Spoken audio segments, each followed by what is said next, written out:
अमित 28 साल का पत्रकार दिल्ली के पुराने हिस्से में रहता है। वो हमेशा रहस्यमय और अलौकिक घटनाओं में दिलचस्पी रखता है। एक रात जब वो अपने अपार्टमेंट में अकेला था, उसका फोन अचानक बजा। स्क्रीन पर अनजान नंबर दिखाई दिया। अमित ने सोचा शायद कोई मजाक कर रहा है, लेकिन जब उसने कॉल उठाई तो कोई जवाब नहीं था। सिर्फ धीमी गूंजती हुई आवाजें, मानो कोई दूरी से उसे बुला रहा हो। पहली रात के दौरान अमित को अजीब चीजों का एहसास हुआ। कमरे की लाइट अचानक चली जाती और फिर वापस आती। दरवाजे अपने आप हल्के से हिलते। खिड़कियों से अजीब ठंडी हवा आती। अमित डर गया, लेकिन उसके अंदर का जिज्ञासा उसे रोक नहीं पा रहा था। उसने सोचा, अगर मैं इसका रहस्य जान लूं तो ये मेरी सबसे बड़ी कहानी बन सकती है। अगले दिन अमित ने इंटरनेट पर अनजान नंबर की जांच की। उसे पता चला कि ये कॉल 20 साल पुरानी एक बंद हुई अस्पताल से आता है। उस अस्पताल में कई लोग गायब हो गए थे और उनका कोई पता नहीं चला। अमित ने तय किया कि वो उस अस्पताल का दौरा करेगा। रात के अंधेरे में जब वो अस्पताल पहुंचा, उसे एक पुरानी बिल्डिंग की खिड़कियों से अजीब रोशनी दिखाई दी। तहखाने में उतरते समय उसकी सांसें तेज हो गईं। हर कदम के साथ एकोइंग फुटस्टेप्स सुनाई देते। अचानक धुंध और शैडो फिगर्स चारों ओर फैल गए। अमित ने महसूस किया कि उसे सिर्फ डर नहीं, बल्कि एक संदेश भी मिल रहा है। कुछ शैडोज उसे पुस्तकों और फाइलों की ओर इशारा कर रहे थे। फाइलों में उसने देखा खोए हुए लोगों की फोटो, उनके नाम और दिनांक। एक ही चीज सभी में समान थी, सभी ने किसी अजनबी कॉल का जिक्र किया था। इस डिस्कवरी ने अमित के दिल में साहस और डर दोनों पैदा कर दिए। अब उसे समझ आया कि यह कॉल केवल डराने के लिए नहीं था, बल्कि मदद मांगने का संकेत था। अमित तहखाने के सबसे अंधेरे कमरे में पहुंचा। वहां उसे महसूस हुआ कि कोई उसकी तरफ देख रहा है, लेकिन कोई नहीं था। फिर अचानक उसके फोन पर वही अनजान नंबर की कॉल आई। इस बार आवाज ने स्पष्ट संकेत दिया कि अमित को अंदर आना है। अमित ने धीरे धीरे दरवाजा खोला और धीरे धीरे उस अंधेरे कमरे में प्रवेश करता है। तहखाने में ठंडी हवा के साथ धुंध और शैडोज चारों तरफ फैल रही थीं। हर कदम पर उसकी सांसें तेज हो रही थीं। कमरे में कुछ पुरानी फाइलें और फोटो बिखरी हुई थीं। अचानक उसके सामने एक धुंधली परछाई उभरती है। अमित डर के मारे कुछ पल के लिए थम जाता है, पर जैसे ही वो करीब जाता है, उसे महसूस होता है कि ये परछाई उससे कोई खतरा नहीं डाल रही, बल्कि उसे कुछ दिखाने की कोशिश कर रही है। अमित ने एक पुरानी डायरी उठाई। उसे पता चला कि ये डायरी एक डॉक्टर की थी जिसने अस्पताल में हुई अजीब घटनाओं को लिखा था। डायरी में लिखा था, कुछ रोगी गायब हो गए। हर गायब व्यक्ति के कमरे में एक अजनबी कॉल आती थी और जो उसे उठाता उसका जीवन हमेशा बदल जाता। अमित ने तय किया कि वो इस अजनबी कॉल की जांच करेगा। अजीब समीकरण और पुरानी कहानियों से भरा एक ऐसा संसार जिसका रहस्य कोई नहीं जानता था। अमित ने कुछ लोगों के नाम पहले भी सुने थे जो अचानक इस अस्पताल से गायब हो गए थे। अमित को पता था कि ये कहानी सिर्फ एक कहानी नहीं है, बल्कि एक संदेश है। कुछ संकेत और सबूत वो हर कागज और फाइल में ढूंढ रहा था। अमित ने एक डायरी उठाई और उसके अंतिम पन्ने को पढ़ा, जहां लिखा था, जो भी इस कमरे को पार करेगा उसे या तो सच्चाई पता चलेगी या तो वो अपने आप को खो देगा। अमित को एहसास हुआ कि इस अंधेरे में अकेले व्यक्ति को प्रवेश करना उसके लिए एक चुनौती थी, लेकिन उसके रहस्य को जानने का एक मौका।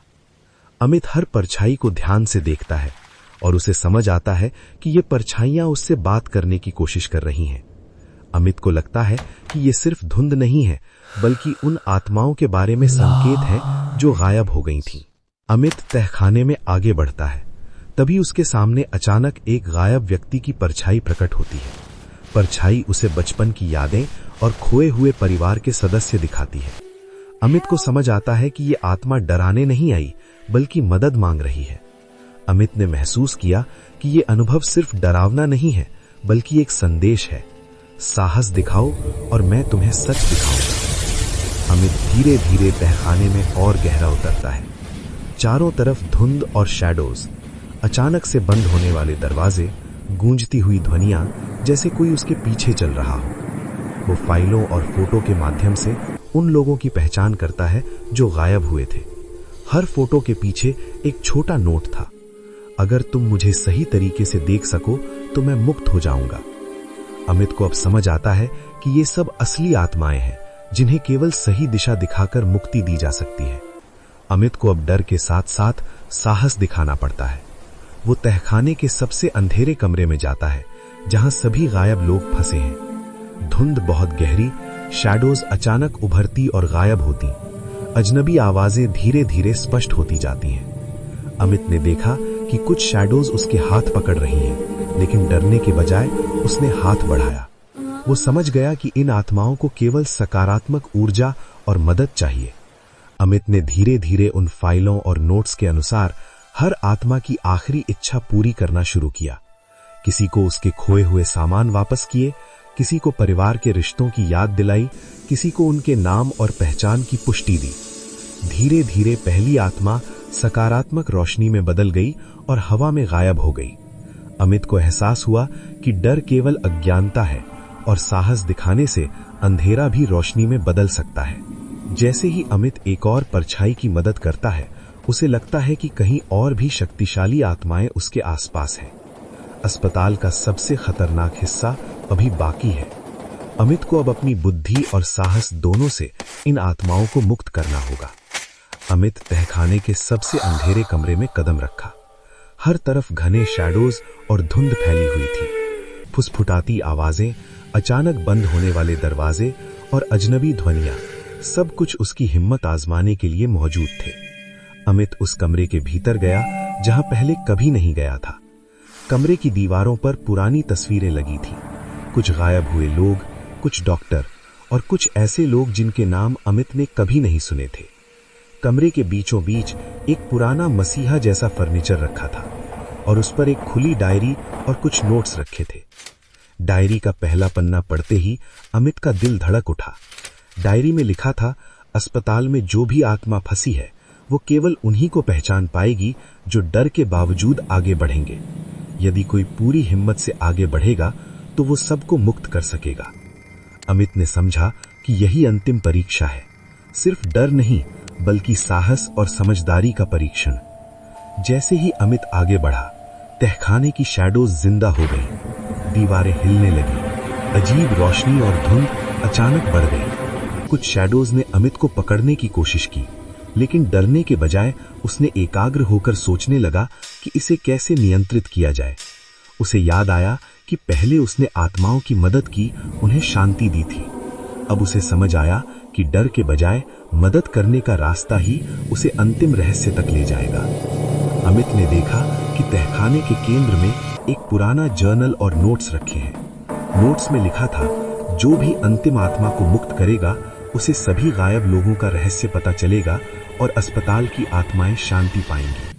अमित ने धीरे धीरे नोट्स और डायरी के निर्देशों के अनुसार अंतिम आत्मा की इच्छा पूरी करना शुरू किया। कमरे में घुली शैडोज ने उसके चारों तरफ नृत्य करना शुरू कर दिया। अजीब ध्वनियां, रोशनी, हवा, सब मिलकर अमित की परीक्षा ले रहे थे। अमित ने अपने डर को छोड़कर सिर्फ साहस और एम्पैथी पर भरोसा किया।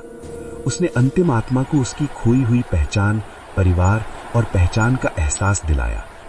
अचानक कमरे में तेज रोशनी फैली, सारी शैडोज धीरे धीरे गायब हो गई, धुंध छट गई, अजनबी आवाज अब एक शांत और मधुर स्वर में बदल गई। अमित को महसूस हुआ कि अब सभी आत्माएं मुक्त हो चुकी हैं। अस्पताल की दीवारों पर पुराने चित्र और फोटो अब नॉर्मल और शांत दिख रहे थे। अमित की आंखों के सामने एक सकारात्मक और उज्जवल दृश्य प्रकट हुआ। जो पहले डरावना था, अब शांति और प्रकाश से भरा था। डायरी और नोट से अमित को पता चला कि ये अस्पताल वास्तव में एक स्थान था जहां पर लोग मानसिक और रहस्यमयी परिस्थितियों में फंस जाते थे।